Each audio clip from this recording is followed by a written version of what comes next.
Hi, everybody. This is Marlene with Miami Ghost Chronicles Stories of the Supernatural.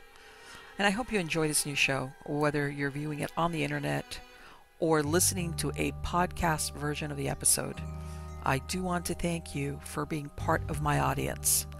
You can also find links to videos or podcasts on miamighostchronicles.com, as well as where you can submit your story about any eerie experiences you've had, which I would love to hear about. Just go to the Submit Your Story tab. Please subscribe to our channel so that you receive notification of when we release a new show. And find us on Facebook, Twitter, and Instagram. This is where I usually live stream and where I give you a behind the scenes look at locations where new episodes are being filmed at. I also tell you about all the interesting guests that will be appearing soon on Stories of the Supernatural. I hope you enjoy the show, and I think you are all wonderful. Hi everybody, it's Marlene with Miami Ghost Chronicles Stories of the Supernatural. How is everybody doing today? I'm doing good. I'm doing fantastic. And by the way, since I know everybody always asks about it, the reason why you might hear some chirping is that I've got a new addition to my bird family over here. You can't see him, but I've got an albino cockatiel. And you know how I am about my animals. So if you hear like a weird in the background right there, she or he, because I'm not sure what it is trying to talk to me. So it's not, you're not hearing things. It's not an EVP of a bird. It's a real one. But anyway, let me tell you about not one, but the two guests that I have with me today. And the first one is a gentleman by the name of William J. Hall. Now, William is the author of the paranormal bestseller, The World's Most Haunted House, The True Story of the Bridgeport Poltergeist on Lindley Street, and The Haunted House Diaries. And he just had a book, just came out now in September, called Haunted Messages. Okay, and now he is a performing magician, a 25-year performing magician, so he is equipped to recognize trickery and to create illusions. He's also an experienced researcher of the unexplained, from folklore and urban legend to fortune-telling, the pyramids, and other mysterious tales. Now, I also have with us Jimmy Petonito, which he's co-authored books with, and already Jimmy had experiences in childhood, and of course, like a lot of the guests that I have here, this, instead of scaring him away, created a fascination with the unexplained. And in 1991, he began attending classes with Ed and Lorraine Warren, became a part of NESPR as a psychic photographer, and he's also known as Mr. Haunted. He really is, by the way. He's been investigating the unexplained for over 30 years. He's investigated hundreds of homes, locations, and assisted in 49 exorcisms, and he's appeared on several TV shows, including Sightings, Unsolved Mysteries, Primetime Live, and he was featured in the film with Father Malachi Martin, Hostage to the Devil, that you can see that on Netflix. So anyway, welcome, gentlemen. It is a thrill to have you both on. I imagine that you have a host of story to tell, so I'm gonna ask you what I ask all my guests, even though, Jimmy, we already have a giveaway with you. Right. Let's start with you, William. What happened? Did you ever have an experience as a kid also, or was that only Jimmy? No, I never had an experience as a child. I got into it from magic. Okay. I started doing magic at age 7, and like most, we were watching In Search of and all the unexplained kind of shows, and from that, I looked at both from a debunking end to, of course, a fascination, and that's how I got into it. Is I was investigating cases, not setting out to do, but I, like Houdini, really would have loved to find it and wanted to find it, and right. And how I got into it, and then you debunk, and then you get a case, and you're like, oh, this is not like the others. This is not a fake fortune teller. This is this is something very different, Right. and that's how I got connected to it. It was from the illusionist end. Okay. which is just really interesting because I know that a lot of magicians they kind of like, I guess because they know how to create illusion, they understand, you know, a lot of things that look like it's paranormal are obviously illusion. So, and Right. I mean, and rightfully so. I mean, a religion was started with leg sounds, with the Fox sisters. So I mean, mhm. when you look at things like that, um, as a member of Psychic Investigation Committee, went to tons of these people who came extremely recommended. They're the real deal and everything. Telekinesis, never, ever, ever saw legitimate demonstration of that whatsoever. And if you're a layman, Right. uh, it's really impossible for you to tell. You don't have that expertise. Just like for me, you said, Bill, are you an expert at mental illness? I said, well, I've been around it, but I'm not a qualified person. Right. Or if I'm going to look at a photo, I'm not the guy to ask, is that really a reflection or not?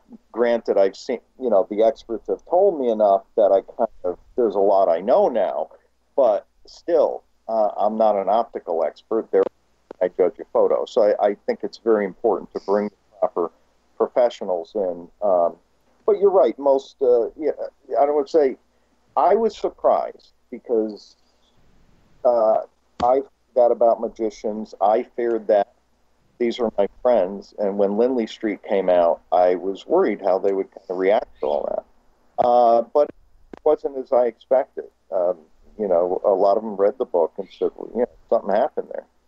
Yeah. It was obvious not the same genre as fake seance or something like that. It wasn't in that realm. This was something different, an experience that happened. I was surprised that it was embraced. I'm sure a few probably made my back, but they probably were doing that before the book came out. So Okay, well, and you bring up, I imagine that you probably had knew other magicians who hadn't maybe had that aha moment like you had or whatever happened, which I would love to know. Was it an actual paranormal experience? Was it talking to a psychic that said stuff that you knew there's no way this person knows about this? How did that come about? um, well, I would say that there was one person in the family years ago, not on my side, but on my girlfriend's side, and she was somebody who had some sort of, didn't do it for money, Right. standing readings or any. Not that I have anything against people making No, I money, know. I know where you're going. but and she came and she said, um, that I was in a band, which of course I'm like, yeah, big deal. And she said, you have an unusual set. And so I'm thinking, well, maybe my girlfriend showed him a photo of the band. Okay. And, she said we had a keyboard, guitar, bass, and drums, which was a little bit unusual. It wasn't, unheard of, but, if you were to guess at four guys in a band that wouldn't be the traditional guitar, bass, drums. Okay. And then she said, you'll have you're going to have a sax player and a girl singer, and I'm like, no way. And they said, yeah, girl singer, but, just a little bit, a few songs. And I'm like, no, no, no. Now I knew she was, way off her rocker. And she said, and I said, are we going to, make it or what or whatever? She says, I see two paths. She says, you're either going to make it or the piano player is going to disband the group, and he's going to get involved in cocaine. Ooh. And so I heard all that, and she said some other things too. And then she said, I think she knew that me and that girl weren't going to last because.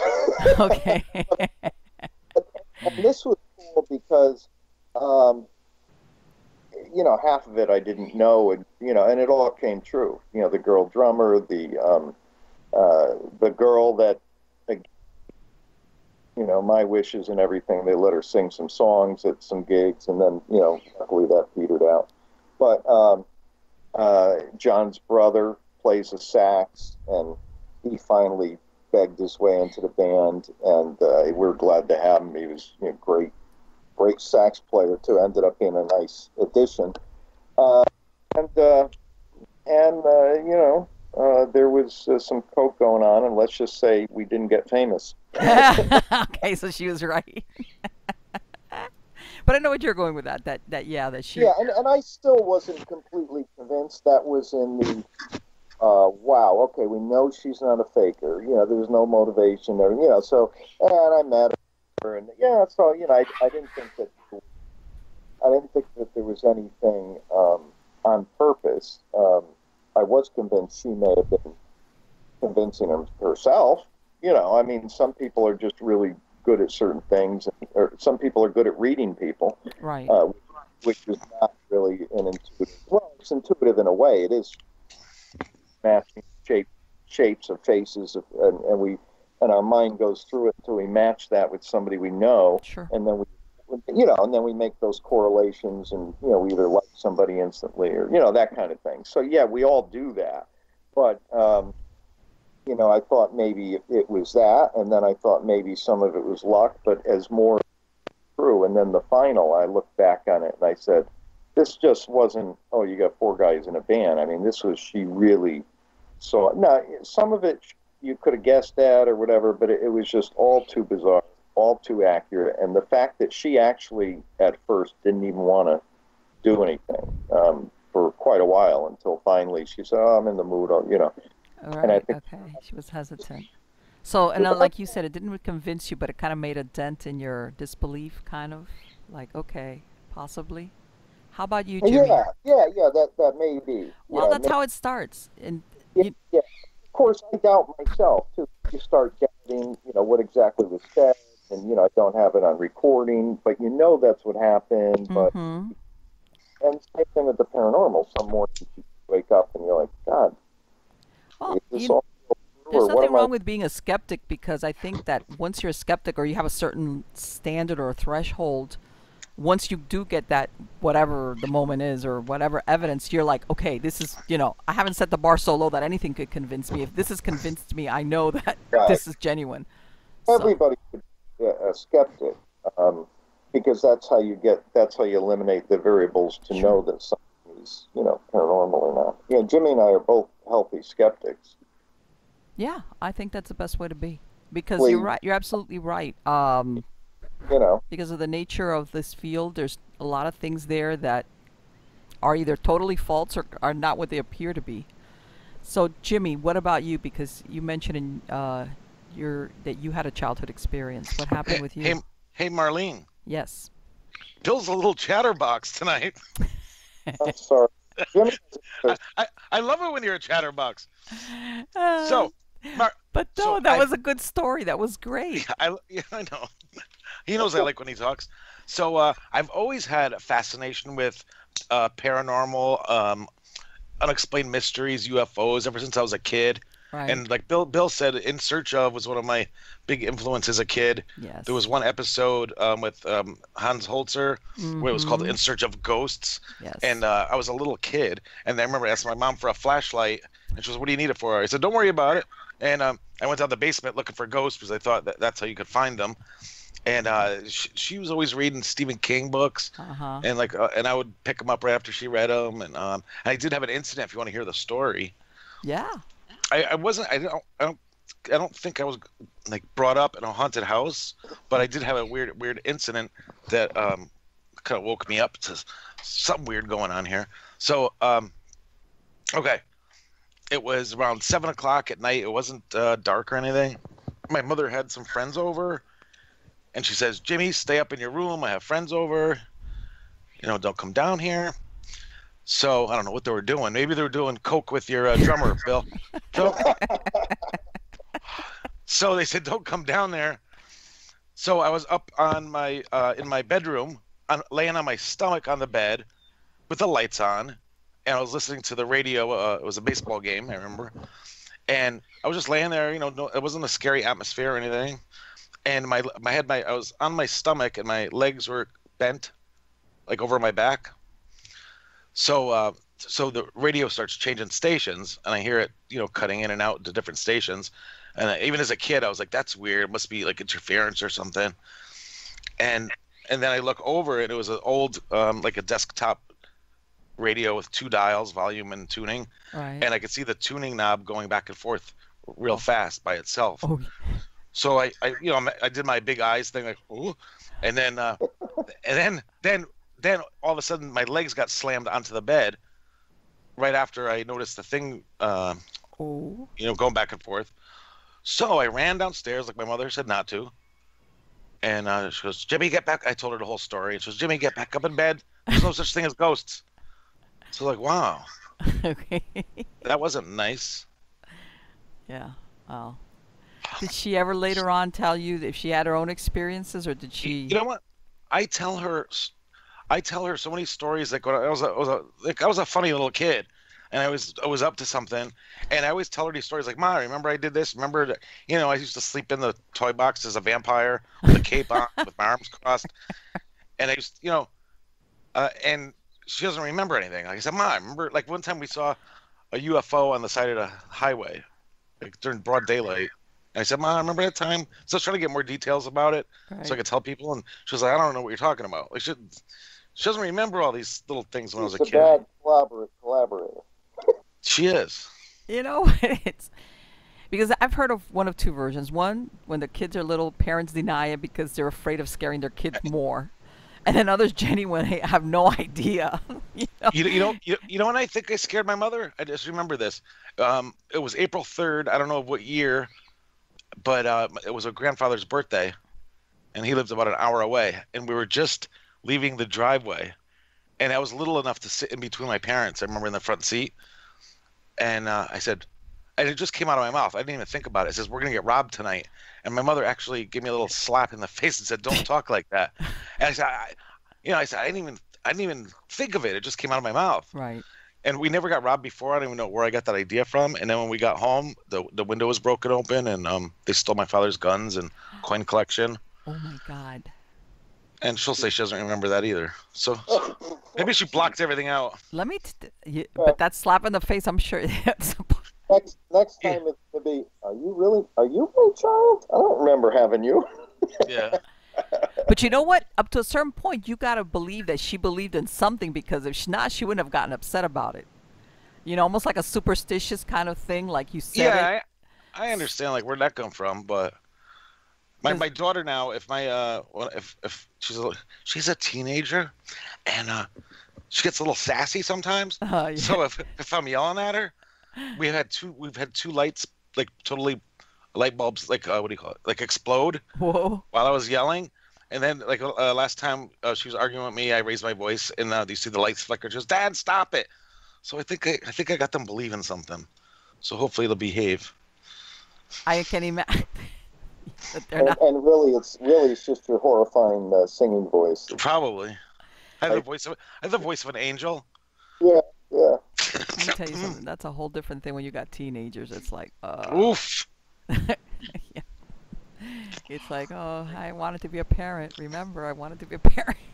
Yeah. So grow up. So here you guys, you started early, Jimmy. Did you ever have any other experiences later on, as maybe as an adolescent, or what happened to you? I was telling Bill one day. I said I had more experiences. Like I've literally gone to hundreds and hundreds of haunted houses, supposedly haunted houses, and back in the 90s, they were the worst of the worst, because the Warrens were the only people doing that kind of stuff, right? In that capacity back then. So we're just taking the worst of the worst. So I seen some stuff in some houses, but I've had more experiences just on my own in my regular life, like seeing shadow figures. Well, I don't know where they are, or seeing I don't know if it's a spirit, a ghost, whatever. Like I've had. I even saw. This is creepy because it's a new thing. I was coincidentally driving in a cemetery last year or so, and I looked in my rear view mirror and I saw like a Slender Man type. What? Like they talk about the Hat Man now. I'm sorry, like the Hat Man. Yeah. So I was with my kids, and and I look at my rearview mirror, and it's it's a good 100 feet away in back of me, and I see this black, tall, thin shadow, a guy with a hat on, all black, and it's walking with almost like all static around it, like it wasn't defined perfectly. Yes, that's a common archetype for that. And I didn't. And it was kind of a new story about that. Phantom Messages. We got a bonus case that involves the Blackwing shadow creature and the Top Hat Man. But that's cool. Did it have hooves, Jimmy? The what? Did it have hooves or boots? It was a black winged creature.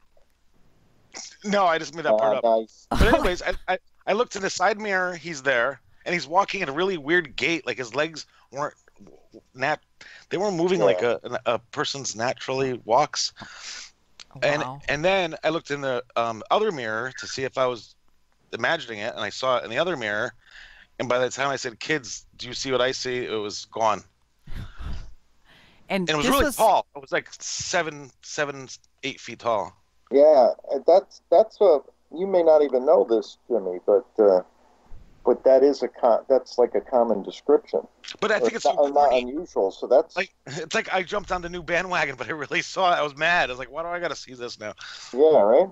Yeah. Was there something that was going on with you? I mean, as far as why you think you saw that? Marlene, we were catching Pokemon in the cemetery. Okay. That's how. I don't know what to tell you. The Pokemon part is fine. Yeah. The cemetery part is like. We weren't doing anything creepy or searching out anything, Well, the Top Hat Man probably said, I'm not going to be here. I'm going to get any rest with these people. Yeah, and then again, I think it's like the Truman Show, and people are just throwing stuff at us, seeing what our reaction is. Let's give him the Hat Man. It sounds like, Jimmy, like you didn't have to go looking for haunted houses. The haunted came to you. And how about for you, Bill? You're saying that first incident was the one that kind of like left a question mark. What happened? Did you have an actual experience, or again, was it that you came across somebody that was able to tell you something that you're saying, no way this person can know this? Well, that was like the first quote-unquote paranormal. As far as hauntings, poltergeist and a few exorcisms ended up inevitably following, and that's when I saw more of what I would say would be, open me up to continue to search. When I would say the most varied of experiences, although not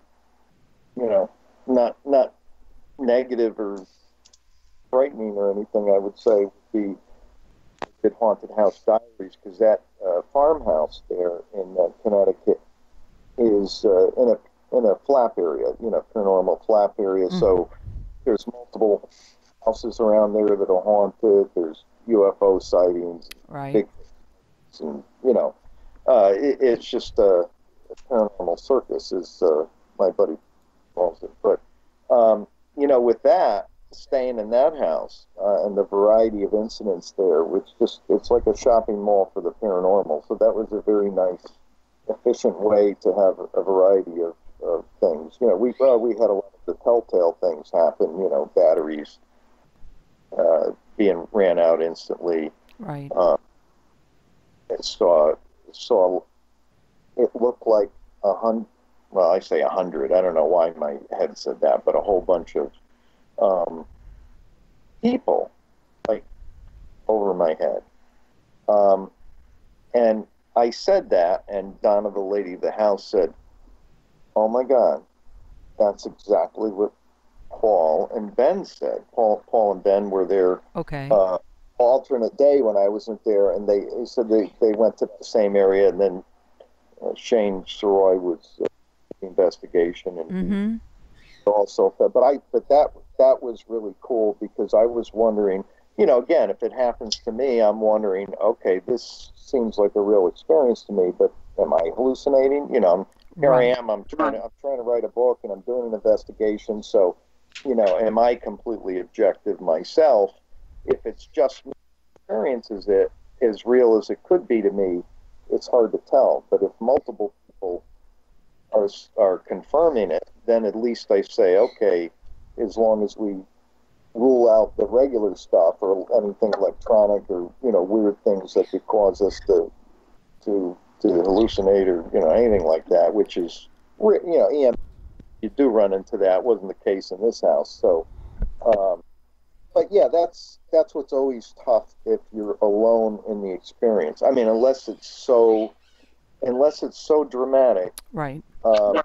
And fits other descriptions like Jimmy's experience at Top Hat Man. I mean, that's pretty clear. If you have an experience where you're like, because you do get, at least I do. I end up double guessing even things that I know. It's just because the mind continually says, "Wow, that's far out," and you retrace your steps and you say, "Yeah, that's what happened." Have you ever had an experience like what happened to Jimmy at home? In other words, you weren't in a haunted location and in other words, there weren't really any other, let's say the owners or anybody. Did you ever had an experience that it's like, I'm at home and I know once you go through that filter of the possible. Right. Not at home, but a magician friend of mine, when we were in college, we went to, and this is one of the stories in the book, although this one I say I don't know what it is, but I thought it was cool. Most of our stories and Phantom Messages, have witnesses and whatnot. This was me and my buddy in college, and we would hang out at graveyards because we didn't like the bars, and, and we would practice magic and talk and, all this stuff. And so one night, like, hey, let's try to communicate with somebody here, so we walked around and found an old gravestone, and, it's one of those ones that had the pictures of the people on it, Okay. You don't see them much today, but, or even then, and so it had the picture on, and it was a little girl, probably about, I don't know, 10, 12. She had glasses and black hair, and her name was Mary. I remember that because that's what we call. So we stayed around the gravestone. We said, okay, how are we going to do this? And we let the radio play, static. Okay. Near the car, and we let the static run for a long, long time. Because we knew that, of course, static could be interrupted and stuff. So we wanted to make sure we had nice, solid. No way in the heck that you're ever gonna, get a station. We made the right change. So after about 20 minutes or a half hour, because we did other stuff while we let that run, because little scientists are trying to be, and then we came back. We said, okay, we got white snow for past half hour, so let's try something. And we'd say, hey, Mary, let us know we're there. We both said different, just whatever came to our head. And nothing happened. And my buddy goes, hey, let's just yell at her at the count of, So we did it 1, 2, 3, and we yelled. And right after we did that, the radio broke, and it was like that, just like unintelligible, and then went back to static. Oh. That fascinated us, and we let it play after that, and it never went back to the station. And that's one of those things you say, well, is that real, or is it? I'll tell you, the timing was there. Mm-hmm. It was a very brief, like that. It was very, very quick, and the timing was there. Was it paranormal? I'd say, you can argue either way, but sure, it's a good possibility. It's a case anyhow that made me want to pursue the paranormal more and more. Absolutely, because like you said, yeah, the what ifs, but like again, that timing thing. That's so. And you mentioned earlier that you had also been involved in some exorcisms. What did you go like as a witness? Were you like, hey, I want to see this, or is this BS? Is this somebody that either mental illness or acting out? Did you ever have that moment that you're like, God? A lot of times they were. I've been to far less than Jimmy. Probably about, I think it was like 8 or so altogether. But some of them were just pretty fake right away. But I went as somebody that the family brought in. So, they would go and they'd try blessing, they'd try therapy, different things. Right. So I was to go in there as that can get it done, not as a magician, but Right. I would be a made-up character, whatever that happened to be, whatever I felt like, however I wanted to dress, that kind of thing. And I would go in there and I would use magic. Carbon arrow effect is what is commonly called now because of this TV show. And that's when you do magic, but people don't know you're doing magic. Okay. You know what I mean? So I would go in there. There was a few things that I would do. Fire from the hands. All the time, commanding. I would do mumbo jumbo sayings, happen to be. And now, some people would say these people were faking it. I don't believe that was true in those cases, and I know Jimmy said cases. That's definitely not the case. The big question, of course, at that time, I thought I was simply, snapping them up because they believe I can. Okay. May be true, but what I don't know is, was I fooling an entity? Or what, you know what I mean? Was it that, or was it the person? I know in some cases, just ignoring the person and not giving them attention and all of that, you could have them snap out of it. But obviously in, real cases and extreme cases. But that was, my role was as a magician. I started getting calls, my brother spends a lot of money on a fortune teller. Mm-hmm. Could you come help or explain to him? And I said, no, I can't explain it to him, but I could show up as a psychic. And if I wow him and then tell him I'm fake, then it'll be impactful. If I just go and tell him I'm a magician's fake, he's not going to, So I would do things like that. It was weird. I was writing in a bunch of newspapers. I often got those kind of calls, and I was quite shocked to receive them. I did it on my own through the Psychic Investigation Committee and stuff, which is magician-led, but I didn't really expect to be getting the calls like that. Could you convince them, or could you do this, or you think that maybe you can solve this. Right, which let me tell you something. If that was the case, that I can see would be a very powerful convincer, like what you just described. That after you do this, you say, "Look, I'm not really psychic. I'm just a magician, and what I did, this other person could be doing to you. They're not really psychic." Right. Although sometimes it backfires because they swear you're psychic. Okay. No, really. It's, I don't know. There's people who want to believe no matter what. Every magician has had that. I've done shows where people came up to me and said, when you did this, I know that was real. And I'm like, no, it wasn't. And thank you, but no. They're like, you don't have to tell us. We know. And it's like, okay, you're giving the big secret from them. You get that often, but you would get it. And inevitably, the saddest thing, you'd always get a child here saying, could you make me walk? Okay. That wasn't related, but just something I always think about. It's always sad when that's asked.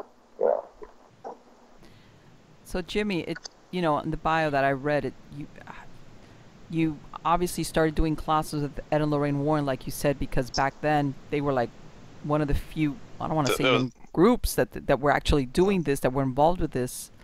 And you joined the group, and I know that let's say, put it this way, the majority of their cases that have publicity are usually very dark.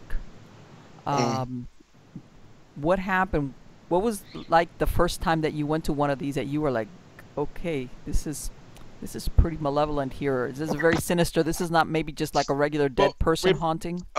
I mean, everyone has their opinions on the Warrens, because like, oh my God, they had all these sick cases. But like I said, they would bring in their the recording machine for us every Monday to listen to all the cases that came in that week, and we go through them all and decide which ones seemed like, you know, they needed the most help, or if people were getting hurt, or if children were involved, and then, you know, and if it wasn't too far away, and we'd pick cases that way to you know, we choose cases that way.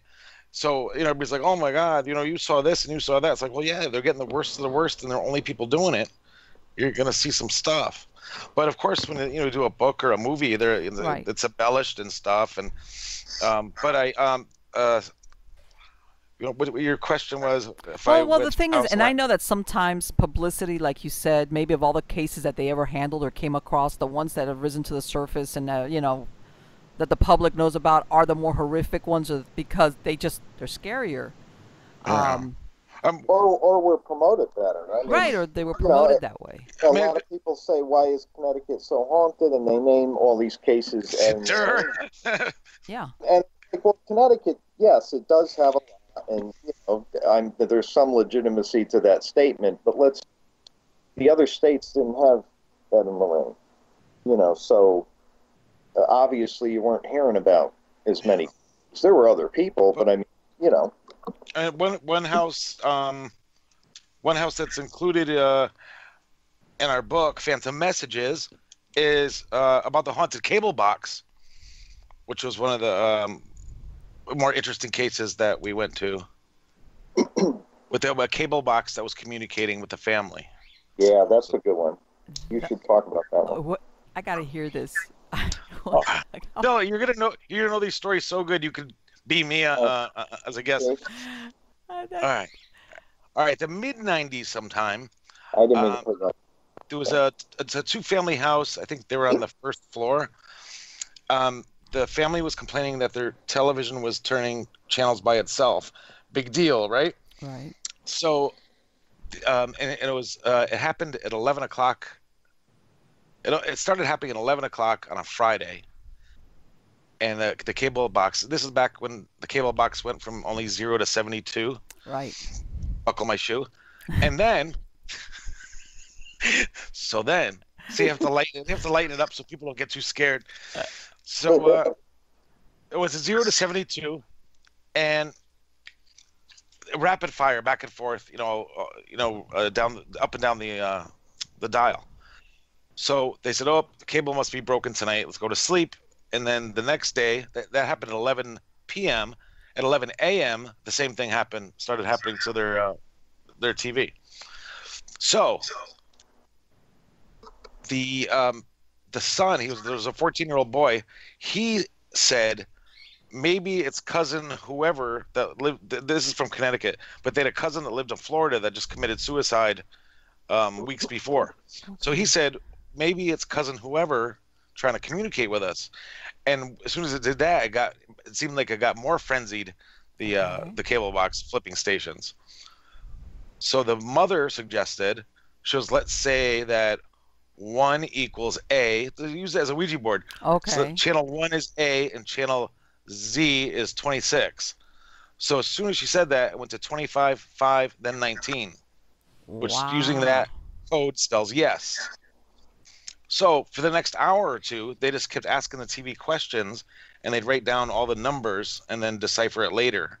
And it gave them this big, long, detailed story about how this man was killed in the apartment, and his killers were never found. He's buried down the street. Gave a social security number. He's a missing person. So the next day, the father calls the police department and says, "I got a weird story for you. But I feel bad if this really happened." And the guy, his words is a soul in need. Right. So the police officers came down, and they put in a report. They witnessed the cable box moving. The first, I think there's 2 that came first, and they both witnessed it moving. I think it gave information about the officers, like their kids' names, their home telephone number, and this is before internet. So if you had the officers went upstairs. They checked. They wanted to make sure there was no hidden remotes, and they watched all the people. I mean, they did their they did pretty good due diligence. And I think it also helped that they were believers, I think, to begin with. And then they called their captain, sergeant, whatever, to come down, who was a total non-believer.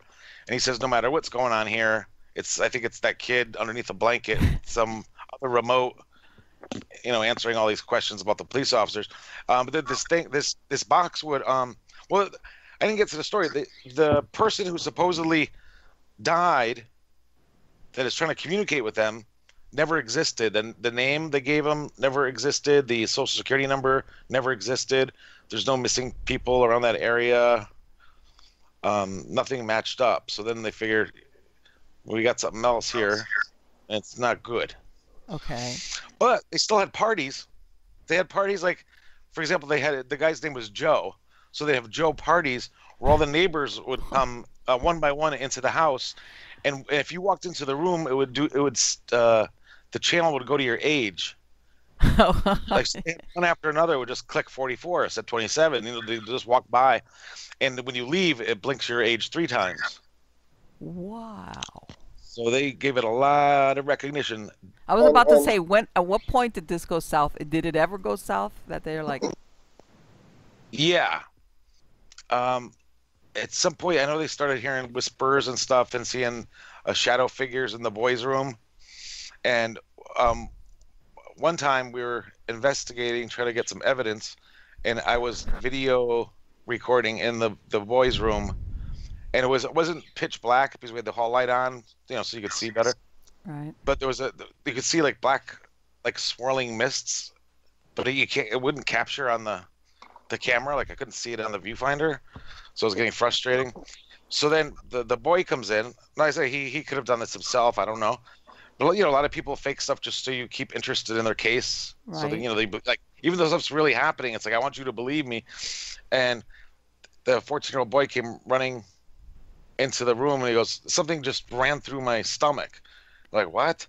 And he lifts up his shirt. There's a big like round burn mark, like bowling ball size on his stomach. Wow. And I said, what happened? He goes, he called it a little muscle dude. And he's like, a 3 feet tall. There was this little muscle dude, 3 feet muscle dude with big pointy ears, was looking at me, and then he put his head down and charged and went into my stomach, and he disappeared as he hit my stomach. Oh my, that's out That there. sounds like That is out troll there. goblin encounter or something. We actually have a troll story in the bonus section. Holy mackerel. Let me tell you something. That's way out So, there as Jimmy, far as that sounds like explanations you had go. a troll. Oh, and there's more, if you want to hear a little bit more on that one. Yeah, So and this that's a was good chapter. this was one of those cases where, like, I was an investigator for the Warrens, so it's not my job to, make decisions. Just observe and report when we go there and bring it back to them. Right. So they obviously wanted us to catch something on video, so we kept going back and back and back, and then I said, do you guys think you could help us? Because this is going on for weeks and weeks, and we haven't gotten help yet. And I said, listen, don't say anything, because I'm a rebel. Don't say anything. We could try to do a little blessing of your house next week, and we'll try anyway. Even the church across the street didn't want to help them. Oh. So we got blessed church incense, some holy water, some like home exorcism prayers, Mm-hmm. and before we started, the guy said, he said, could I play? He had the whole Bible on tape, like cassette tapes, like 20 of them. Okay. So he says, can I play one of these when you're doing your thing? And I said, of course you can. So he opened the clamshell case. He's like, which one do you want to hear? And I just pointed to, I think the first one. Was like, I don't know. I'm not Jimmy's like, which one's Metallica? Yeah. There's no Green Day in there. Yeah. So he put the cassette in those all stand-up rack systems, and he put the tape in, and it starts playing backwards. And like I said, anything backwards sounds creepy, but it was the Bible backwards, which made it double creepy. Oh God. So I said, take that out of there. That's probably not a good idea. Yeah. So He's like, yeah. and then I went into my little investigative mode. I said, let's try all the other tapes, because maybe the player's broken. So all the other tapes work fine. And I said, let's put that tape back in, the original one, and it plays backwards.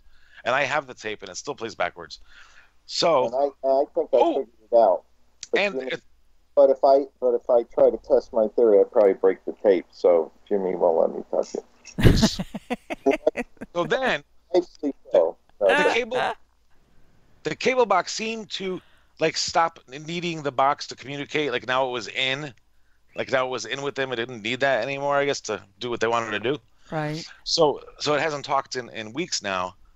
It sounds weird saying the cable box hasn't talked. But anyway, so that the night we went there, the family told us that the night before we got there, the cable box started blinking again, and it spelled out "Watch out tonight." That day before we got there. So that happened. We did our thing, and then I called them the next morning to see how everything was. No answer. Next day, I don't know. I called for a good 4 or 5 days in a row, and there's never any answer. And I drove down to the house, and totally gone. They left? They left? Yeah. They left. Something happened. Not everything ends good. What a cliffhanger. Yeah, so, and I did try to find them on the internet last year or so, and I think they live in Florida. So in other words, they went. You're saying at some point, the Ouija cable box thing, it just got darker when they started seeing shadow figures, and then it wasn't so much fun. But then, their voices in their head when they were trying to go to sleep, that kind of stuff. Right, and that was everybody in the family being affected by it. There was I remember it was mainly the 14-year-old son. It seems centered around him. Oh, and how about this little bonus treat? Ooh. But he had that cousin in Florida I was telling you about that he would go visit him often, and I said, when you're doing a case like this, you're like, how come all of a sudden this started happening? Like what? Right. Right. You always try to get what's going on in the family. And, right. Did you make a new friend? Do you put something new in the house? Like what shook the recipe here? So you adopt a little imp. Yeah. So this is like his fifth interview. Like they have a crews go over, interview them, time and time again, and then finally the father says, "Why don't you tell him what you wanted to tell him?" So like, we're getting something here. He's like, "Well, last time I went to see whoever in Florida, we're out skateboarding, and he says, come on, we're gonna do something cool." And he goes, they went to it's like a clearing in the woods where they said that all these guys put robes on. And they got in a circle, and he goes, there's a big pentagram in the circle. And they brought out a goat, and they said they started chanting. And then someone took a sword to the goat's head. Oh, God. And he said a yellow beam of light went right from where the goat was all the way up to the sky. And like they're chanting, and then as soon as that happened, they stopped chanting. And he goes, but I wasn't involved in it. I didn't want any part of that. But he goes, that maybe has something to do with it. I don't know. So we don't know. It's a theory. This was the cousin that committed suicide? Yeah. I'm sure there's more to that story, too. Yeah. So, okay. So who they thought was a cousin didn't turn out to be the cousin. Turned out to be a fictitious character that never had died, all that information. But by then it had gotten an entry. How long did that go on for before they realized, man, this is not good? Weeks? Months? How long? Well, as soon as they found out that it wasn't, that man didn't exist with that social security number, they got scared, but they were still curious. Like, wow, our TV's talking to us. It's kind of cool. Yeah. So, and there could have been multiple things involved. Maybe the TV thing was negative, but there was a bunch of other stuff coming through, because there's so much going on there. You never know, Plus, always that adolescent who witnessed some type of ritual. That's pretty good. You throw that into the mix. But this kid looks like this kid has some. As I was watching the interview with the family later, and there's a time where he just stares into the camera. Really. And it's really creepy. I think there's something up with that kid. Yeah, we have some pictures with that case, including the police report, which is pretty cool. It's always nice that police report's in there. And then they just leave. And it makes you wonder. This was after you did your blessing. Yeah. We had good hearts. We're trying to do good. Makes you wonder what was Jimmy up with has that. one of the goodest hearts I know. Well, he has a good heart. So And nobody's gooder than me at English either, so I know. let me, Jimmy, at what point did you, because like you said, you were an investigator, so you were basically going in at some point just to document, like, Right. what's going on, Right. what's actually occurring. Yeah. By the time we got there, all the heavy stuff usually is gone. It's like Right. this stuff happens all in the beginning, and then it's like, what are the odds something's gonna happen when you're there for your little window of 2 or 3 hours or whatever. Right, yeah, But unless you're I mean, really once lucky. I think we're interviewing them at the kitchen table, and the toaster popped up. You know what I mean? Like little stuff like that. Like Right. one time where the cable box wasn't talking anymore, so they were trying to like beg it to talk in front of us so we can get it on video because nobody ever recorded it. And you hear it going clink clink clink. You could hear like clunking sounds in the Yeah. box, like it was trying to do something, but it couldn't. And they did have a cable technician swap out boxes just to Oh, really? see if that shook it up a little bit. And it said it did seem to have a problem with the new box. But that's So, such I mean, I'm thinking to myself, of all the It- ways it- that you would it think something's wasn't- it going to wasn't gain going- entry, is through the cable Yeah, box. it wasn't forward compatible, evidently. So that's what we're thinking, that electronics in the future are gonna. One of these electronics is gonna be like the miracle thing that's gonna communicate with Yeah. the other side somehow. Yeah, And I went in on a case one time where grandma who was deceased was contacting the grandson through a phone that was totally, not connected, not, like, yeah, it had powered up, but there was no connection. Holy mackerels! And I yeah, was that's like, and this was one of those little it could've flip been in our phones. book. So, Yeah, that's what Phantom Messages is all about, whether it's entities or in part how those communications are similar and different.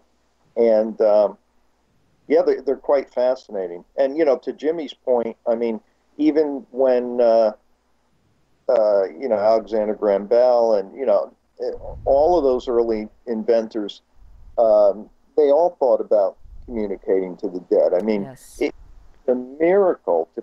People actually doubted that you could talk back and forth without being in the same room. I mean, this was huge. Yes. So that now we were able to do this crazy communication at such an advanced level.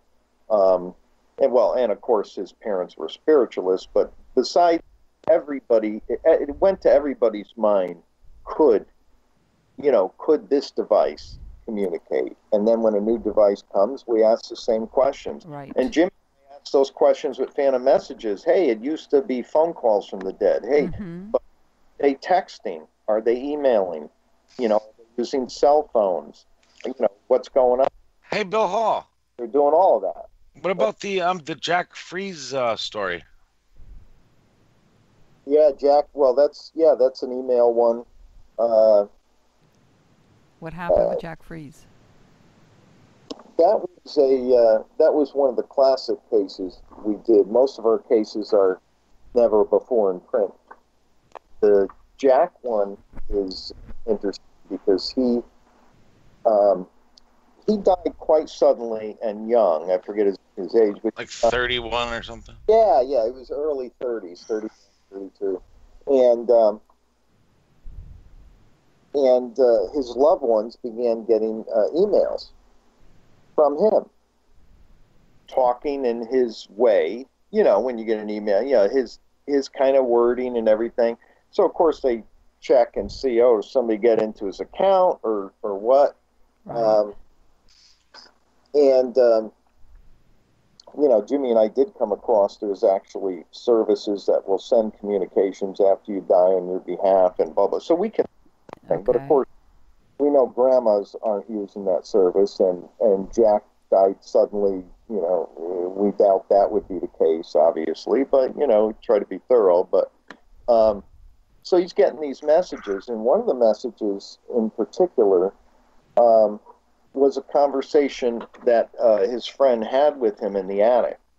He was thinking about doing some renovations and brought Jack up to show him, and Jack looks around and says, "Clean your effing attic." And so one of the emails was sent to him and says, "Hey, clean your effing head. And that was a shocker because that was a conversation that only they had, and it was Wow. recent. You know, and it wasn't memorable. It wasn't like, oh, that's something he went around and told everybody, and that person broke into his account, and you know, so it really Right. gets weird. And then he also predicted His friend broke his ankle or something. broken his ankle. He predicted He warned him. one of the emails telling him to be careful. Really? Yeah.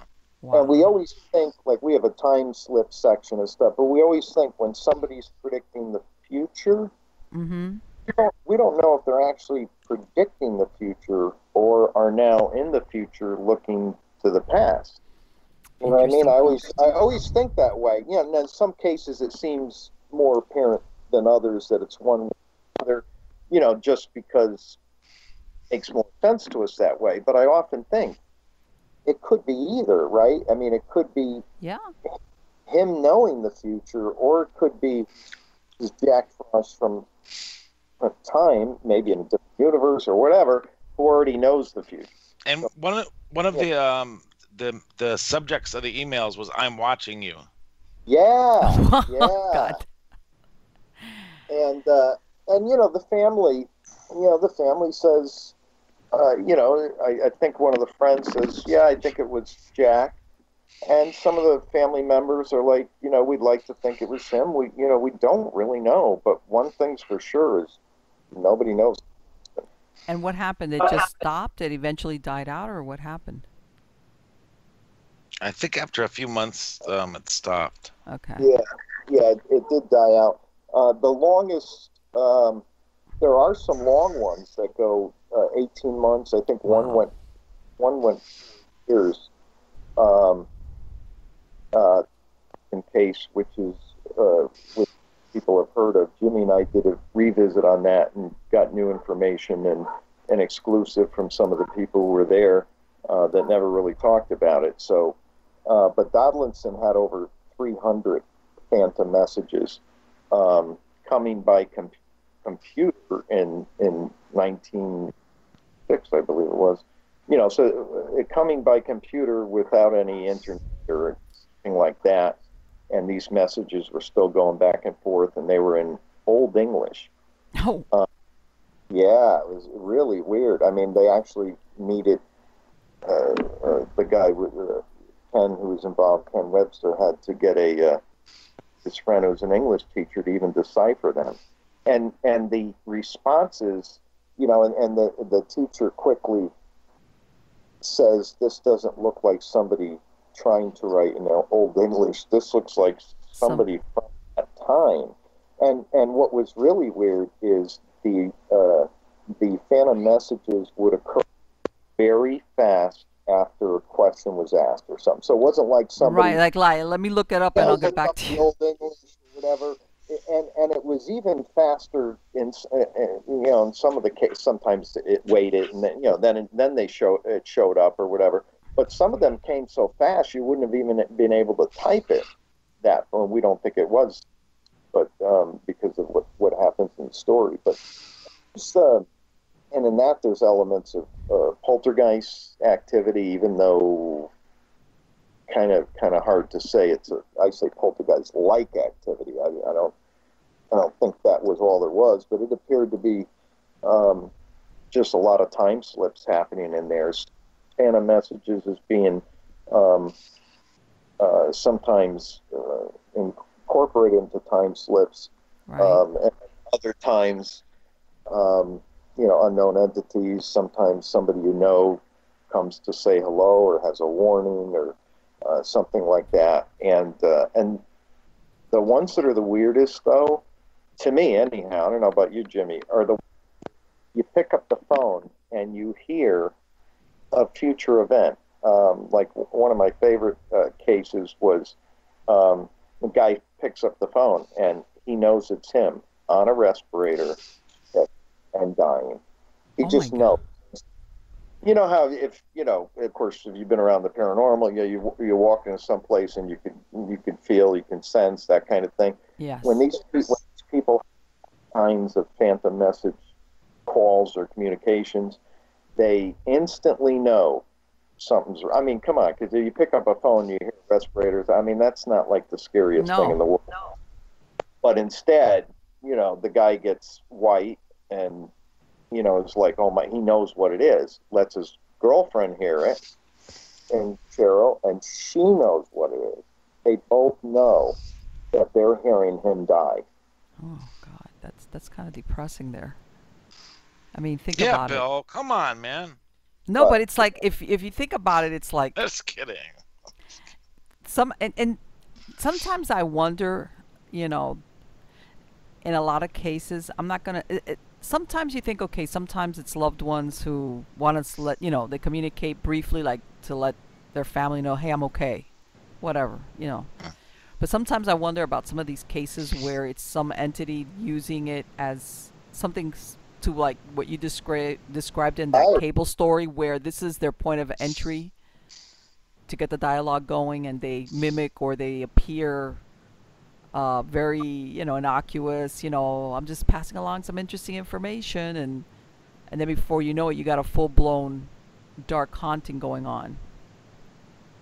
I mean, with some of these messages, like the ones where you hear events, I'm not sure. It would be interesting. Obviously, we all love to know, what is behind them. Is it somebody directing it, or is it some sort of a bleed into our universe? But then why is it coming in through the phone? So many questions. I mean, there was another case where this guy's hearing metal banging and people's, like a catastrophe. And this whole thing is leading up to 9/11. And getting these calls every day. And so you hear that and you're like, well, what about? And why him? And he had those on the answer machine, and again, family would listen to it, and I think one person couldn't even hear it. And again, if you hear these things, we've all watched horror movies and CPs. I mean, the sounds are nothing special, but when you know what the sounds are instinctively, yes, animal gut level, that's what we found in these phantom message calls, and you find that, of course, in other areas of paranormal, where Men in Black or whatever, where you see something just not quite right, your mind, because it is attuned to that's not normal, or that's not a normal gait, like Jimmy said, or that's something's off about their speech or their look, or that kind of thing. But and there's a lot of similarities between phantom calls amongst, whether it's unknown entity, loved one, or aliens, or whatever it happens to be. There are similarities, and of course there are some differences. But I think it's the same modality, just like a lot of things in the paranormal. Which did you guys run across any stories of anybody getting a phone call from a person that they knew, that later on they find out that at the time of the call that person was recently deceased? I mean, like in. Yeah. Yeah. Oh yeah. Lots of them. Yeah, I've heard of that. Yeah. And there's one, I think one of the longer cases, we mentioned it, we didn't, it might have been from some of the more original research back in from the phone calls of the dead, but I remember a case that lasted 4 years, and we do have cases that haven't been in print before that mirror this this indicator, which is interesting, where they talk together, but the minute somebody realizes that they're dead, then the call stops. So. Oh wow. Okay. Him on the phone, he doesn't sound good. He says he needs to talk to you, and so you can't get a hold of the person. So Uncle Jim calls again. Still sounds sick. And right. then all of a sudden you get a hold of the person, say, hey, you got to call Uncle Jim. He sounds sick. Blah blah blah. Oh, he committed suicide 4 days ago, or So those kinds of stories, they happen, and what's really is, aside from like your I guess it's a little bit easier. In other words, in these cases, it's not a case of the person looking for something or misinterpreting something. This is something that happened without, they didn't even know that there was anything paranormal involved as they had the paranormal experience. That's what's cool about these stories, is they think they're just talking as normal. And then all of a sudden they find out. We also have the living, and we also have Phantom Message, living to the living, where I swear I didn't make a phone call, but yet John calls back and says, Bill, I got your message. That kind of. Mm-hmm.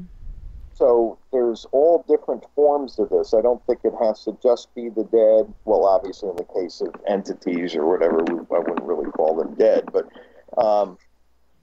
there's all kinds of flavors of it. There was a few cases too where in family members' contact where they said that they needed to seek permission to contact, but they didn't. Okay. And they didn't care about any consequences. So, I don't know. It was interesting. That doesn't come up in, like, I would say it probably only comes up in maybe 10% of all the cases that, we've seen. But you hear that a few times. We needed permission, but they didn't get permission, and they weren't scared at all about any repercussions from it. So I just find that that's kind of funny, I guess. I don't know. They're kind of like, well, we're supposed to have permission, but we don't, and they don't care. Well, and it kind of makes sense where, like you said, sometimes there's people playing catch up with the fact that they've passed away, that they're still like self-aware, and it takes a while for the reality, we want to call it, like, that's it. My body is like, or maybe somebody comes for them and says, hey, by the way, and they're like, you're dead. Yeah, but you are too. Come on, let's go. Yeah, maybe they're not dead. If quantum physics is right, they may not be dead at all. I think there's a Jimmy and Bill in another universe that just sold their 500 millionth book. Imagine. Yeah. Why can't we be that one? Well, Jimmy, I told you, we got to build that multiple universe interface machine. Let me tell you something. That's a mind bender when you start thinking of multiverses and, and like you said, the concept of what we think as dead and alive is not really, it's like dead if you want to use it because you're not on this dimension or on this reality, but you're somewhere else just doing whatever. Well, we know in cases of the living haunting the living that those haunts, the people look very much like those that we call spirits and ghosts, and usually it's in a dream state. So the person haunting, unbeknownst to them, is there, and then some other families being haunted by them. In very rare circumstances, the two parties, and it's a case of living haunted the living. So the girl has the dream. It's my nightmare is I come down these steps and you guys scream all the time. You know what I mean? And they're like, yeah, you come down our stairs and we scream. Yes. But in the two cases I know of, the people when they met each other, it was just, imagine that shock. And then to sit and talk and then the nightmare stopped. But there's a case of, okay, it looks like a ghost, smells like a ghost, does everything a ghost does, yet it's a living person. That tells me that there's much more to this than we know. Do you think that accounts for doppelgangers? Doppelgangers, I think the short answer is yes, I would believe that. If they're really doppelgangers, I do believe that because we're humans, a certain amount of us are made. You want to hear a weird story about that, kind of? Yes. Let's just thank you. They come out formed, with the nose bent the same way mine is, or whatever. Whatever. Odds are you're going to get somebody who looks like you. However, in doppelganger experiences, then yes, I would say, I wouldn't bet my life on it, but my guess would be parallel universe intersect, multiple universes. Oh. Well, listen to this one, Bill Hall. This is another one. I said things happen in my regular life. I was at the convenience store, and there was no other, and I didn't think it was a big deal, but I was the only car in the parking lot at the time, and there was this guy standing in front of the storefront, a little guy, old, and his hair was cut so it looked like he just got it cut, like he just came out of the barber, like it was that fresh looking, and he was wearing a suit. I said it looks like a death suit. Not to be mean, but it looked like he should be. It looked like he was on his way to his funeral. It was like so. Because I just thought he was so neat. Like everything was like neat, and the way he was standing there, I said he doesn't belong there. He doesn't. He didn't acknowledge me when I walked right by. Like, it didn't fit. Yeah. It didn't fit. And then I said, well, there's not even a car here. I said maybe he's waiting for somebody. He was solid. I said, maybe he's waiting for somebody. I just knew it was really significant. If you see somebody just standing there, you normally don't think they're odd, it's supernatural or anything. It's just a person standing there. But this guy, I got a weird feeling that he just didn't belong here, looking like that, standing there. I don't know why. So I told people about him when I got home, too. I saw this guy. He didn't belong. He didn't fit here. Something was fishy. So the next day at work, I saw him come in, dressed in like sweatpants and a shirt, but his hair was he had like the hair that's like going bald on top and then a little white on it. He had the same hair, but it wasn't clean. It wasn't like trimmed really neatly like it was yesterday. Right. So, It was just all. It's like he just did a bunch of yard work and he came shopping. So I saw him. I said, "Now this is too coincidental. Am I supposed to say something to him? Do I have a message for? I felt like I didn't have anything to say, and I needed to. So I was just staring at him, saying maybe he'll look back at me, and he didn't. And I took a picture of him with my phone. I have this picture somewhere on my phone, and like in my just intuition or whatever, I'm making sense out of it. I feel like he's gonna die. That's the whole idea I get out of the thing. Right. That's what I thought of immediately when you said that. It was you were seeing. But I mean, is it my job to tell him you're gonna die? No, like, I really felt like there was something that wasn't said that I'm supposed to say to the guy, even if I just said hi or something. Yeah, I didn't know.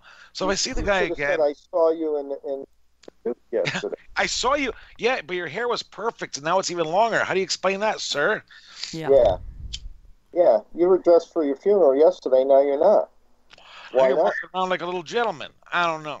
Right, like he had his nice suit that they put for burial, and they cut his hair at the mortuary at the funeral home, make him look all nice. And it grew back and it looked a little curlier the next day. Didn't make sense. I'll tell you, that would have been, I'm sure you couldn't have, but it would have been cool to find out who he was so we can follow him around until he croaks. If you guys have a suggestion, if I see him again, what to say? Maybe if I just said hi to him and see what he says. Maybe he has maybe he has something he'll tell me that'll change the world. I have this last secret I have to tell someone. And we'll save the world.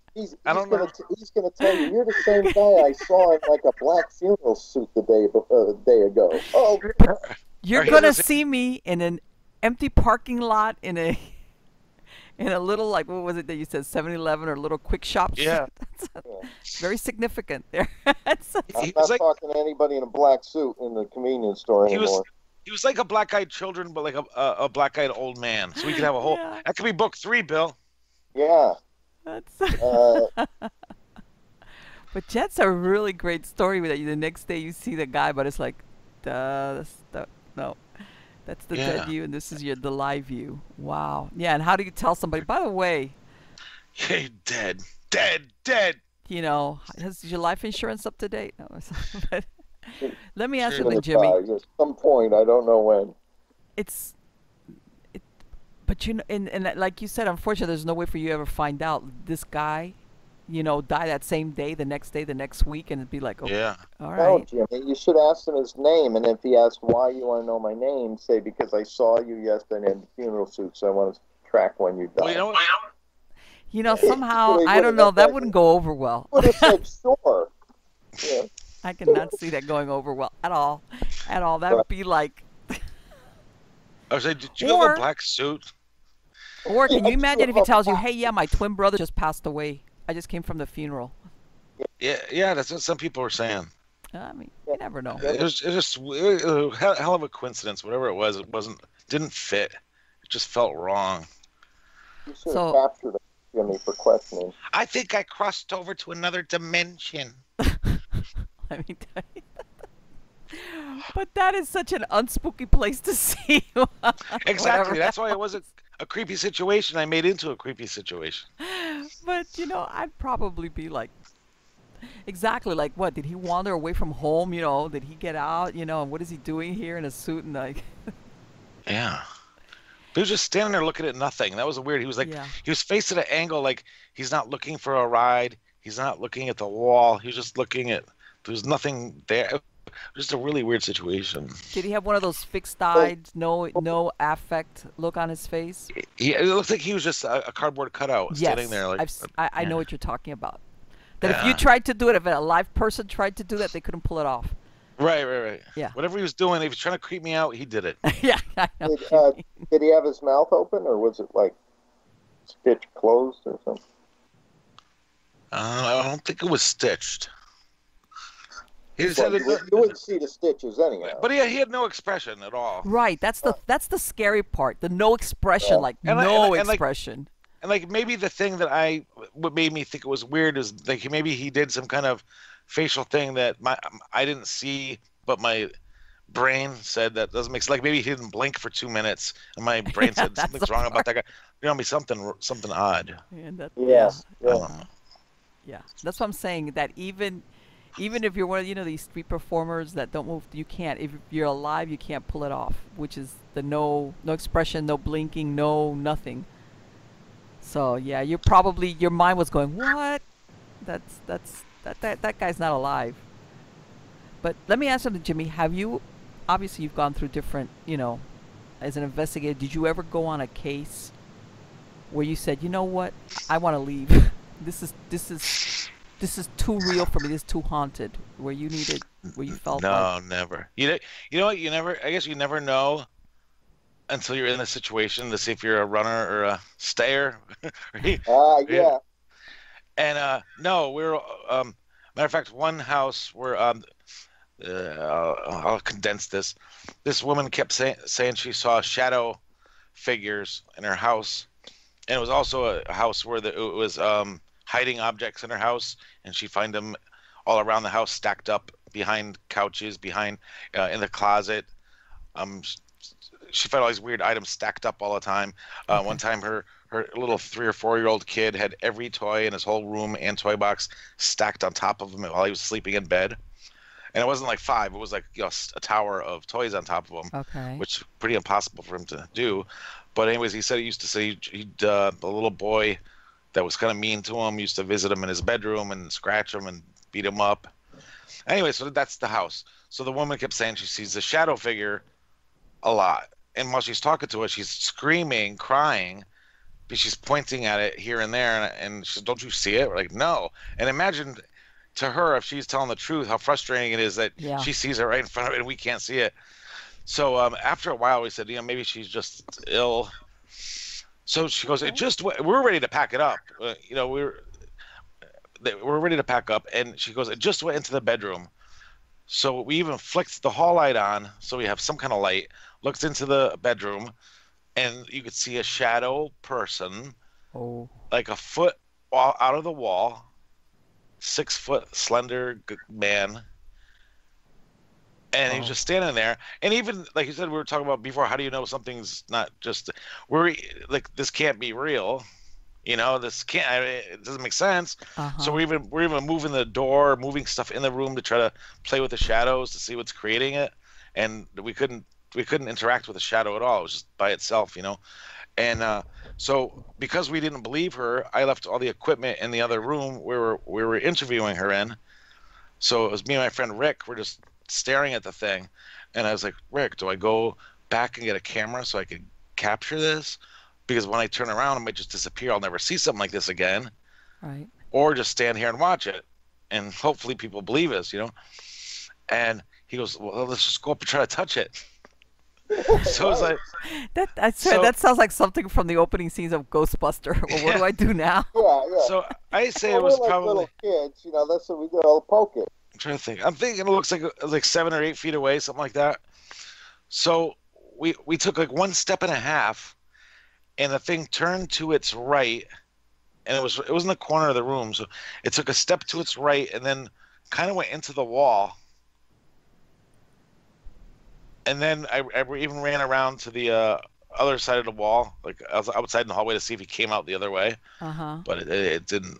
So we don't know. I don't know what that is. Wow. It could be, you could put names on it, but who really knows what something like that is? And she was seeing it all over the place, or was it only in that one room? All over the house. And what happened? Well, like I was saying, when I was a kid, anything that was odd is a ghost. Like, if an orange falls off the table, a ghost. Because there's no other explanation. If a book flies, even if a book flew across the room 20 feet, it's a ghost. It's a dead person. Like, why does it have to be a dead person all the time that does this stuff? So we just didn't know how to explain whatever that was. And that house there was also a house where too much stuff was happening, and they were paying month to month. Okay. So they said, well, we're leaving at the end of the month. So if you guys want to do any kind of experimentation, sometimes you're not going to do something in somebody's house that's irresponsible. Right. But she kind of said, we're leaving soon. So if you guys want to experiment with any stuff or, try stuff in here, you're welcome to. So she kind of gave us run of the place for the last week. And kind of had a weird thing happen, I guess. Which is? The sneakers, Bill. Yeah. This is and this is all in the book in detail. It's a great case. Oh, this bonus chapter's in there? Yeah, there are bonus treats in there. Yeah, bonus chapters as well as.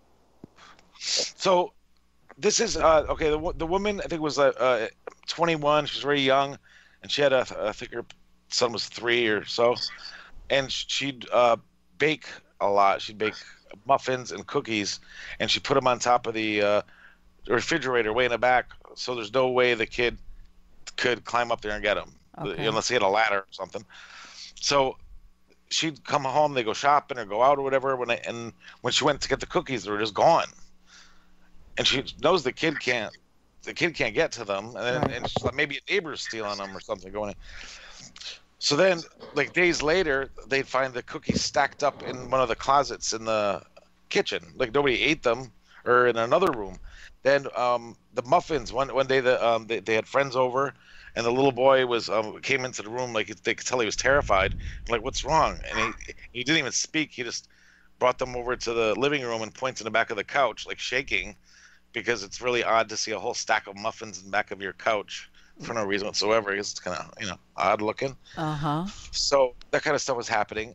So they were a young couple. Like I said, she was only 21 or so, and so her mother would come stay with her a lot, just at night. She got scared, and her boyfriend was working. Okay. So the boy had these little blinking sneakers that light up when you walk. Yeah, I know what you're talking about. Yeah. So the mother said she was walking down the hallway and she could see the sneakers walking by themselves in the boy's room. Okay. And then just when she looked at them, they just stopped. Like, you caught me. So then she goes, and they'd also blink at her. She said they used to mock her. I said, what do you mean by mocking? Hello? And so I said, what do you mean? She goes, well, I look down the hall at them, and then they start blinking at me, and they only do it when I look at them. Well, maybe it's kind of low. Yeah, I said, I was thinking the battery. battery. Saying, you got any cookies? I said, the battery's low, or the vibration, or I was trying to explain it to her so she wasn't so scared. Well, it's almost, I want to say, you saw that shadow, but then at the same time, some of this thing sounds almost like mischievous, like a kid. Like yeah. But at the same time, you're saying if this place, maybe a lot of people live there, because if they were like on a month to month, I wonder if it had a long history of renters. Maybe. I mean, who knows what the history was. Actually, they're gonna feature this house on one of these Halloween episodes. Oh, really? Of I can't remember what show it was back then, but they wanted to do a whole overnight investigation Halloween night, and the landlord wanted $100,000. And you know these people don't have that kind of budget, Right. but he wanted 100,000. He says my house isn't gonna be worth anything after this, and he doesn't understand. No, they go up. Exactly. You know, when places are haunted. So, We'll find a tenant that's going to take the place for far more just because it's haunted. Yeah. Yeah. So she left the sneakers. They moved everything out of the house except the sneakers. And I said, "How come you're not taking the sneakers?" She told me the whole story. So I set them up on a shelf, and with a video camera on them. It's the only thing I could do. I didn't have any props or anything really. So I said, let's just sit them up there and let's see if they blink. And I had the camera on them, and they're not doing anything. So then I said, wait. I said, all this stuff seems to happen when nobody's home, like when they go away. Right. The muffins, the cookies, the other stuff too. But so I said, let's go downstairs and then come back up. So we went downstairs. Okay, we're going now. Hope And then you we can't see that we're just fooling. Yeah. So then when we come back up the stairs, we look at them. They're in the same spot, and we just think it didn't do anything. But then when we rewound the tape, as soon as we walk down the stairs, they're just blinking the whole time, back and forth, like they're talking to each other, you know. What? Then they moved out at the end of the month. But the coolest story ever is a mutual friend, a friend of mine has a friend that lives on the floor above them. Okay. And she said there's a new guy that lives in that apartment, and he keeps his cigarettes in the refrigerator. I guess supposed to keep them fresh or something. Okay. And she goes, he keeps coming home, and the cigarettes are missing. Oh. So I want to go so bad and tell him to check in the closets and back of the couch. Yeah, it's behind the couch. But That is, because I was about to say, you know, I was gonna say, does it follow her? Is she really the agent behind this? I'm not saying intentionally, but was it Yeah, her? But no, apparently it's seemed like the something house. there. Yeah, it looks like it's the area. Yeah. yeah, she really didn't have anything before either. Yeah, and hope. Well, at So that's least nobody that interesting wanted to story. talk about it. Yeah. I mean, sometimes I think some things happen depending on who's there. Some people, for some reason, Yeah. just stir things up. Oh, And yeah. then other times, there's some people, it's really minimal where they ignore it. And then there's people that things happen to, they just never decide to tell anybody anything. And they just quickly move away. It's like, I'm gone. See ya. Right. Nobody's ever the wiser as to, hey. But yeah, I think that I would probably do the same thing. I know that, and I guess it's different. If you can, I would say, but some people, you know, I know depending if you own the house, and Right. I know some people, like, they'll say they'll be living years in a certain house and nothing ever happens, and then all of a sudden things Right. start happening, and then usually, like you said, there's some type of trigger event or something going on. Mhm. That's the point of origin. Either they were at a place they shouldn't have been or got involved doing something, and then it takes off from there. Right. Or, and I don't know if you've, where you have an attachment to an object that they bring into the house. Mhm. You know, I think that can happen as well. That's why I tell somebody, say, you know what, with all these things with garage sales and curbside pickups, you got to be careful what you bring home. I got a Yeah, great guest for you. Who? Oh no, I have a great guest for you. A guy that I talked to. He works at the haunted. It's like a haunted antique museum in England. It's the first one of its kind. Okay. It's open to the public. Okay. And he purposely collects haunted objects, and he lives by himself. and he documents Obviously. No. yeah, no, it's kind of a sad story. I was waiting for I just wanted to hear his cool stories, because all the items had a cool story behind them, and I like to be backstory, why something is considered haunted, and I just wanted to hear those. But his parents both died when he was a teenager, one even younger, I think, and so he's only 18, living by himself. And he said, I just wanted somebody to talk to, and I was trying to communicate with my, parents with a Ouija board, and he says they kind of keep me company and stuff. So it's a little creepy, but it's some good stories anyway. No, I'm sure. The thing is, of course, you never know who you're communicating with. Exactly. Right. Yeah. Who picks who's like? It's like, okay, you feel lonely. Don't worry. Oh, I'll pretend I'm mommy and I'm not- daddy. I'm not going to argue with him until No, of course not. he's talking on the ceiling backwards Latin or something. Then everything's fine. So, Yeah. If that happens, then we get the video camera. Yeah. You know what? I don't know, but from what I've seen, a lot of those people that do keep things. Does he live there, or is it housed there separate from where he lives at? Oh, he works at the antique place, and he also collects objects himself. See, that's. And Let me tell you something. When you're saying that, even that close proximity, I don't know. I have a feeling that usually is not really good either. A little small environment. Yeah. Yeah, it's like, okay, all right. No, And I also, don't know. again, That can get dark real He's really 18, and I think of the things you did when you're 18, and you weren't worried about. You know what I mean? Yeah. Yeah, right? Yeah. Yeah, it's like, So. I hate to say it, but I think that in a way he's kind of vulnerable at a physical level. Yeah. Hopefully he skates by, but you never know. Yeah. Hopefully, yeah. Some people, I hate to say it, but some people, maybe it's because of what you said, that he lost his parents. They want so desperately to have some proof of the afterlife that they get more than what they bargained for. And then later on, it's a big giant nightmare. Said. Because, there's no escaping it. But anyway, gentlemen, thank you so much for the time you've spent. I have absolutely loved, and I know you might all have such great stories, even the ones that don't make it to the books, because those are the ones that I like. Good time. Yeah, of course. Yes, we do. So let me, Bill, what is your website? If you could give it out for my podcast. Yeah, we have listeners. launch packages with signed books and extra treats and collectibles that'll last forever. That's at halloftheparanormal.com. That's HALL of theparanormal.com. That's where we have our Phantom messages autographed by Jimmy and I, made out personally to you. And the mortgage companies would appreciate if you would order one. So.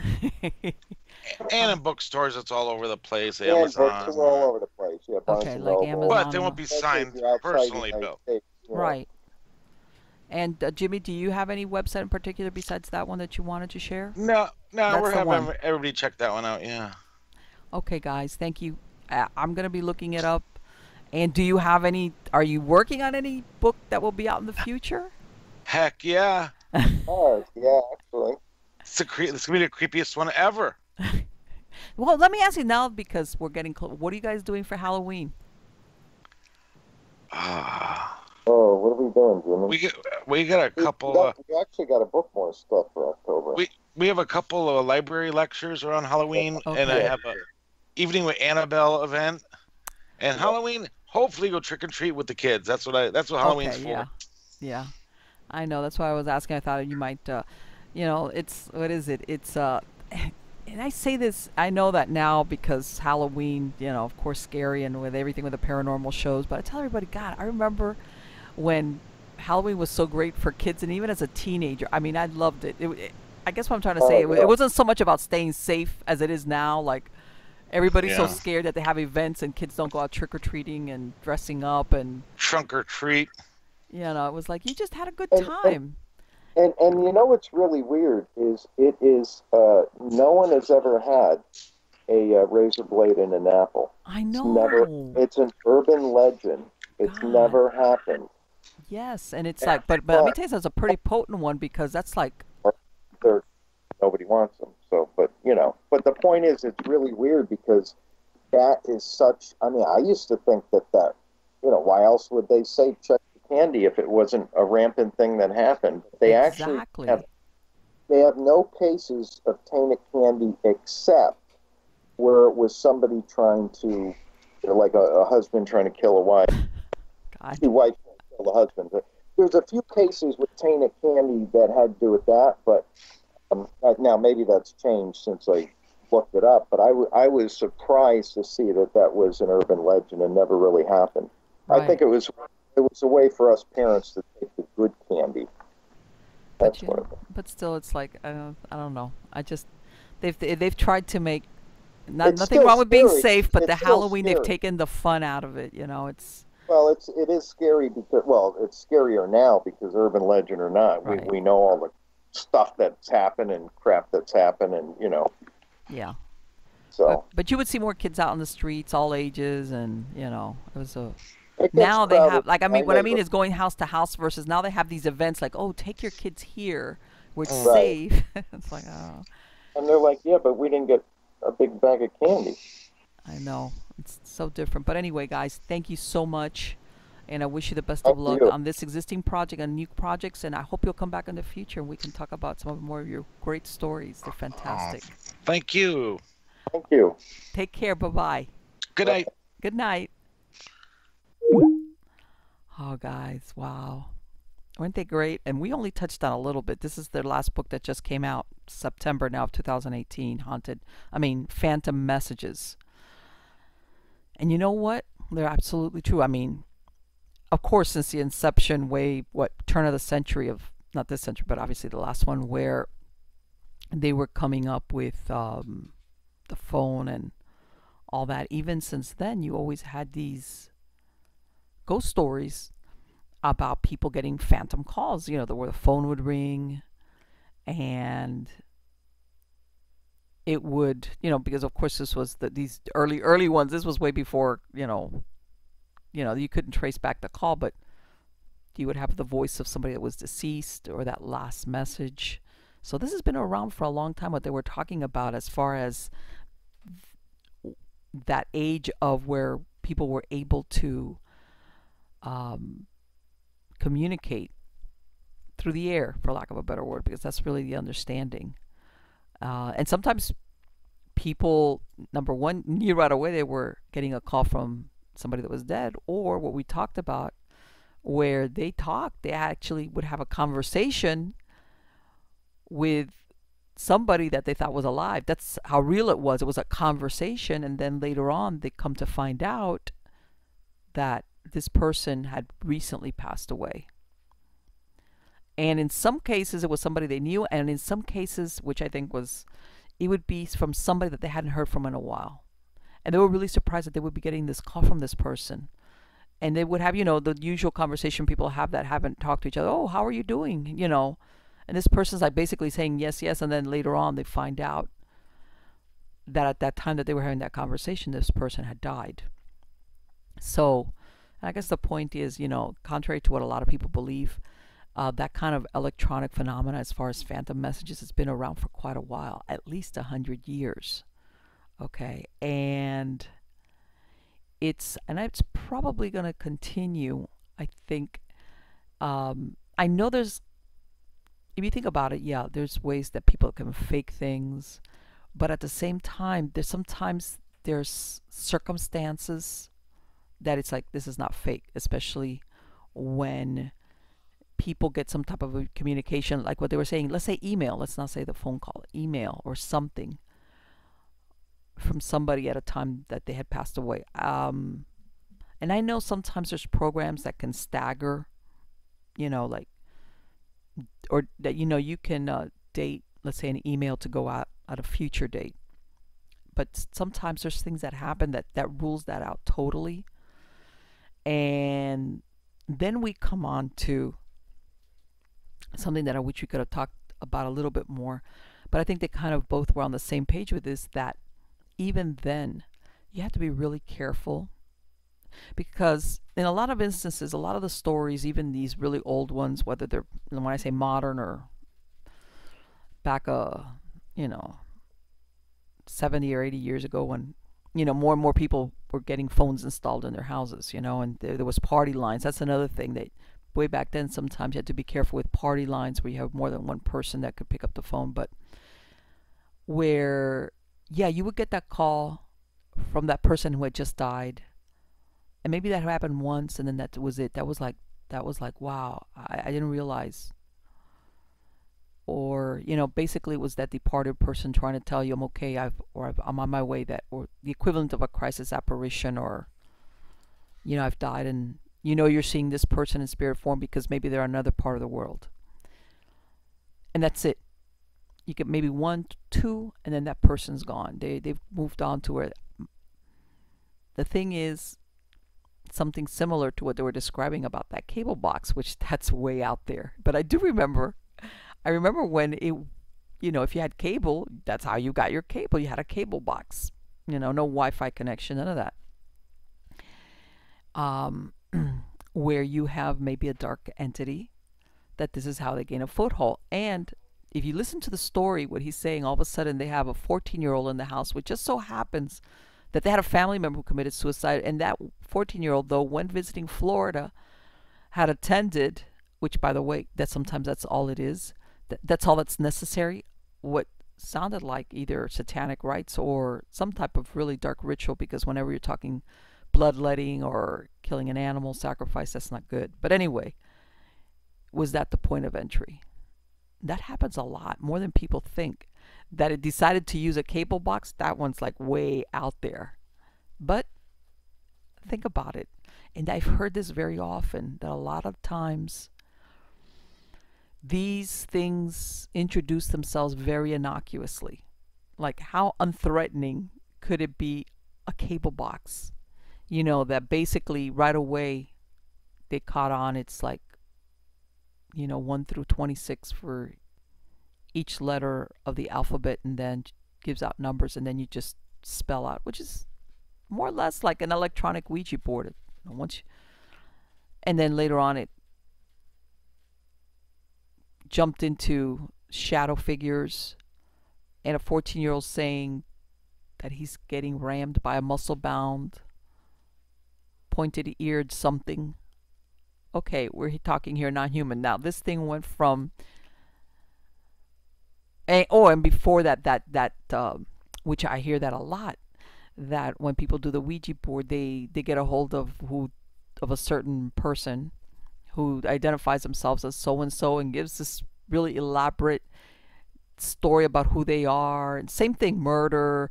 But there's so many details that people think this is a real entity. This is a real person. They're trying to have their story told because they got killed and nobody's none the wiser. And it turns out it's all a hoax. And then you say, well, why would an entity do this? If, let's say in this case, where it's all totally false once they checked it out, what other reason could there be except they were trying to gain entry to increase that dialogue? You know, that acceptance. And this is, and I've talked about in other shows, and almost like the invite. Okay? It's almost like that knock on the door. And of course, you know, you open it, and I want to say it's almost like an extended invite, where maybe at the beginning you're not sure, but then the more you interact with it, and we're going to use the word it because it sounded like it was an it, it's almost like you cement that invitation. And once that door is open, then it's like, okay, I don't have to use a cable box anymore. Okay, now I'm in here and I'm going to do what I want. And I'm not surprised either that there was an adolescent in the house, and there was probably maybe other dynamics. But yeah, I've heard of a variation of that as being a point of entry a lot of times for I want to say dark. And again, the difference being that when it's usually, let's say, a deceased family member saying a last goodbye, or a friend, they don't stick around. They don't keep doing that back and forth, back and forth, back and forth. No matter how innocent or unthreatening the communications initially are, or who they portray themselves to be. Let's say once you figure out it's not grandma or uncle or cousin, or you're your friend. Okay, there's always, I hate to say it, more oft times than not, it's a sinister intent behind it. And then that's it. Good luck on closing and putting that genie back in the bottle. Very difficult not to. And of course, the family disappeared. Okay, after it's like, what happened? That, I think, makes you wonder. We decided to leave from one day to the next. Was it that blessing that he did that drove them out? Was there something that maybe was trying to get attached, or was attached to that adolescent that all of a sudden living in that house that had been blessed made it unlivable anymore? And it was like, hey, let's go. Was there some type of oppression on all the family members that from one day to the next they decided, we're out of here. This place is sanctified. We're gone. No, I mean, we could guess all night about that one. But anyway, guys, I hope you liked the show.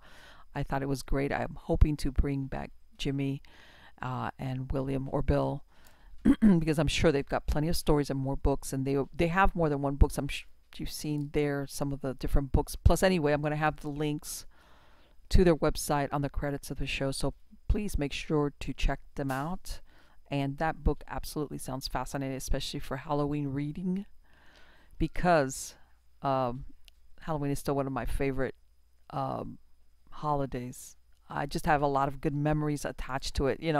Despite what people think that there's nothing dark or anything, it's just that I want to say that for me, Halloween was a time when it was just a fun time.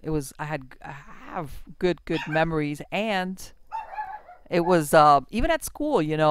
I would remember when the teachers would decorate, and you would get your costume together. And I want to say that, yeah, costumes were important, but it wasn't, when they had those plastic masks with a rubber band in the back. It was a very it was a good time. It was a good time, and of course it was about the candy and all those things, and going through your neighborhoods, and that's why, I don't know, I think it's become, I want to say that it's become more, people have made it like a sinister thing, like he said about that thing with a razor blade and the apple, and a lot of fear around it. And it's like, unless you're happening to go trick-or-treating in a really neighborhood that you shouldn't, I think we need to do that more often, like get out of the house and have our kids like go door to door. If you're a teenager and you can go alone, and just go and say hello and meet people maybe on 3 blocks over you've never met.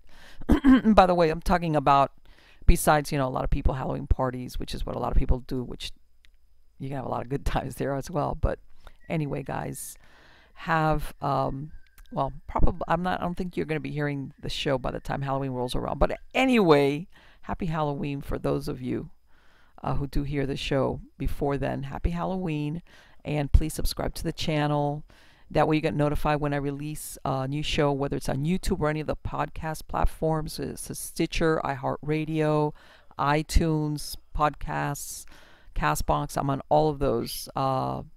Spreaker, and and again, if you before I forget, I've had a lot of people that, even though I've asked my true believers to send me their stories, I've had some of them that say, oh, I just have a question, I really don't have a story, but could you address it?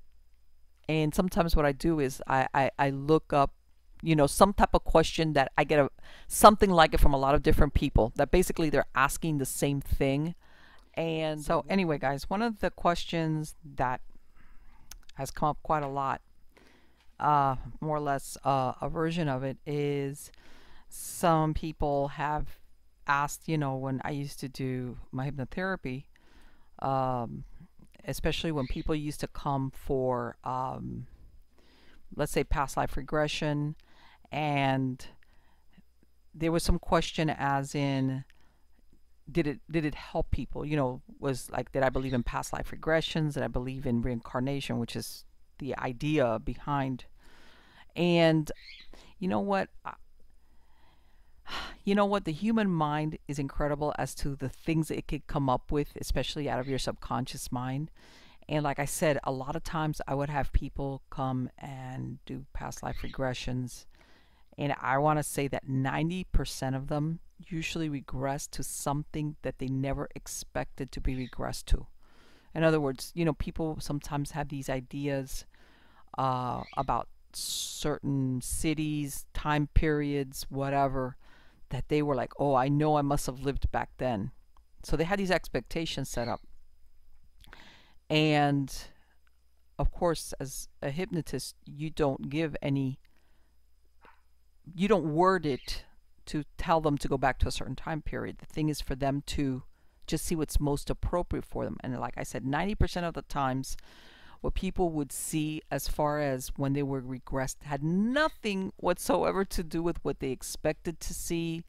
And one of the things that I would tell them is that doesn't mean that you did not have a lifetime during that particular time. But the question usually that we ask as far as the subconscious mind and is what's the best, most appropriate thing for them to see at that time. Okay. And sometimes what they saw would be the most appropriate thing. And I did have, I would say, more than 50% of people who, once we discussed, because like I said, you remember everything, that they would be like totally like flabbergasted that they had actually had this experience and how real it was. And when they saw themselves and that they couldn't understand, wow, I never hadn't felt any connection with this.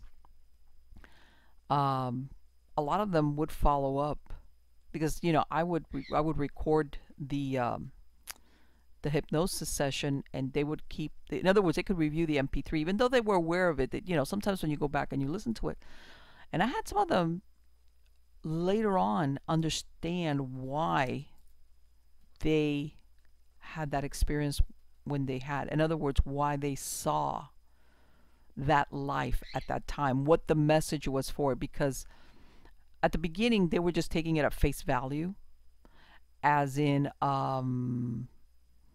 you know, oh, why am I seeing myself as a soldier that got killed, for example, especially let's say if you're a woman, whatever, you know, that they just couldn't understand. Like, I never understood. I don't understand why.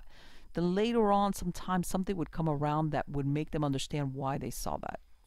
Okay, so as far as in seeing the benefits of it, yes, I did see the benefits of it. Like I said, whether it's real or whether it's not, or whether it's your subconscious mind pulling, and a lot of people would say, I don't have no familiarity at all with this at all.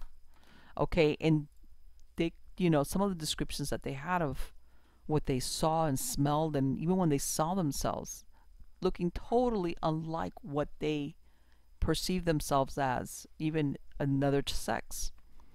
And then one of the questions that I have that comes in that, which is that if you have a spiritual attachment, okay, every once in a while, if it's deeply embedded, you are during that past life regression, you're actually experiencing, wow, this is, I'm trying to give the condensed answer on this. Basically, what you're experiencing is the life, or you're seeing, not experience, well, when I say experiencing, it's because under the hypnotic state you kind of relive it. It's more than just the life of that attachment that you have.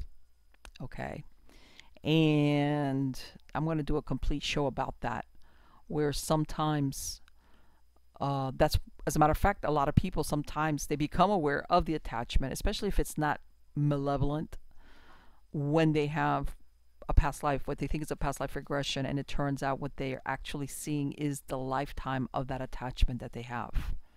And then they realize, that wasn't me, this is so and so, and so is with me. So yeah, like I said, this is, I'm just giving a very condensed answer to that question.